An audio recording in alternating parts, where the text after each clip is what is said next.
Hello, I'm Richard Ridge for BroadwayWorld. Academy Award winner and two-time Tony Award winner Kevin Kline is returning to Broadway in Noel Coward's Present Laughter. It will open on April 5th at the St. James Theater, and we are here at the Carlisle Hotel where we caught up with the company. Welcome to Broadway. Thank you. How does it feel? In this moment, very fancy pants. We're here at the Carlisle. Did I say that right? The Carlisle. Yes. Carlisle. It's very fancy here, and it's sort of it's very much like our play. You know, these are interesting people who live interesting lives in interesting places, and so it's very cool. I'm very, very, very grateful to be doing this, and I still kind of can't believe it. Yeah. How did it all come about for you? In a very boring way, so I'll take up 20 minutes talking about it. I just auditioned. I knew that they were doing it. I knew Kevin was doing it. I don't think anyone else had been cast yet. But I just auditioned for it, and I don't know, I convinced them to give me the role. But it's been such a joy. It's been such a joy to go in, work every day, on these words that Noel Coward wrote, which are just so beautiful and Shakespearean in a way, and just such a pleasant way to kind of escape and be in this world, this glitzy, glamorous world. Welcome back to Broadway. How excited are you? I am beyond excited. Look at how excited I was. I fell. What did you do? Fall on black ice? Oh, I did. It was just a foolish, inches from the door, inches from the rehearsal room. What happened? But, we're fine. Everyone's been really good. And it's probably actually restrained me a little in this comedy, which is nice. Some people think I'm too much sometimes. I can't believe that, but sometimes they do. And I thought, it's making me have a kind of a nice stillness to Monica. The eye in the center of the storm as everything runs around. So that's fun. What a great role. Talk about her so far. What a gorgeous comedy. It's such a wonderful thing. And we all know each other, or most of us do. I went to school with Kate Burton, and I did one of my first plays in the park with Kevin. So to have that kind of history and being able to exploit it and with great fun and jump off a cliff and somebody will catch you in their arms, they know each other. And I worked with Reg last year, and you can't take it with you. Always been a huge fan of his. There's just and Peter Francis James. It's just like an incredibly wonderful group of people, and the true outsider is this wonderful Kobe Smulders, who it comes from, and is perfect for that role because it is the person who comes in and tries to work her way into this kind of zany family that has been created by the theater, and it's just great fun. Just what a great cast you put together, like Moritz, the smartest man in the room. So Moritz is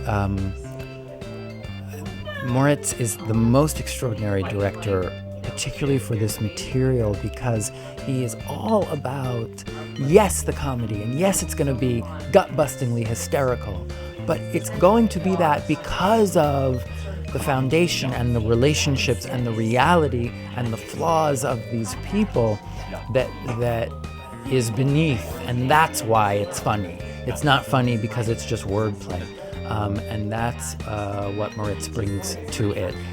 And this extraordinary cast. 201, the most remarkable actors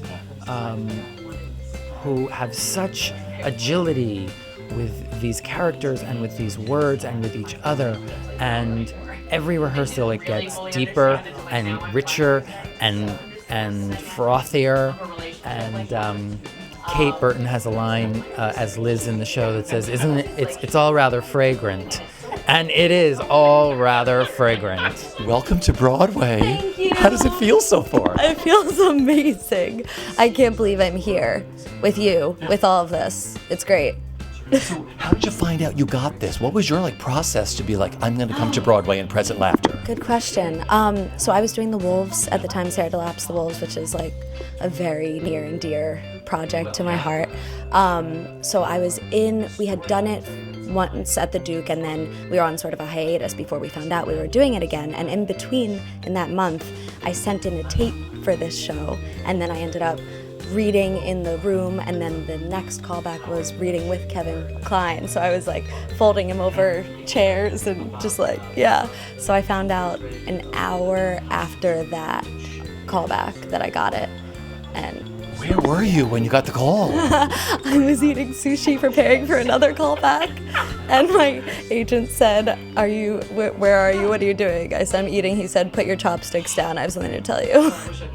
Were you by yourself? I was by myself. I had like another script in front of me. It was crazy. I told the people in the restaurant to watch my food. I ran outside and called my mom and dad. Look at us, we're all dressed up at the Carlisle for your meet and greet. I know. It's very sophisticated. I feel like among the elite when I'm here at the Carlisle, which is very exciting. We're back on Broadway again. Present laughter. How did this all happen for you? I've been very, very lucky, and I'm very excited about this show. I had heard that Kevin was interested in this role, Kevin Kline, who's playing Gary Essendine, and that this was a role that had perhaps been on his bucket list. And that really piqued my interest because I've been interested in Coward, and yet I often feel like it sort of lives in this fluff glam way that I think can get darker and can be sharper, coming from the underbelly of people's vanity and hubris and loneliness, and that can bring a human complexity that I know somebody like Kevin is really adept at, because he is a sensitive, smart comedian who brings a lot of depth to the roles that he plays. So when I heard that he was interested, I jumped at the chance I clambered at my agency to say, please put us together, let me pitch to him, my idea for the play, and it's been a really exciting collaboration so far. Welcome back to Broadway. Thank you. You're so sweet. I can't believe it. What a way to return. It was pretty great. Yeah, I said yes. Like they didn't even finish the sentence. Would you play Liz in Yes. So that's how it happened. Yeah, I was so thrilled.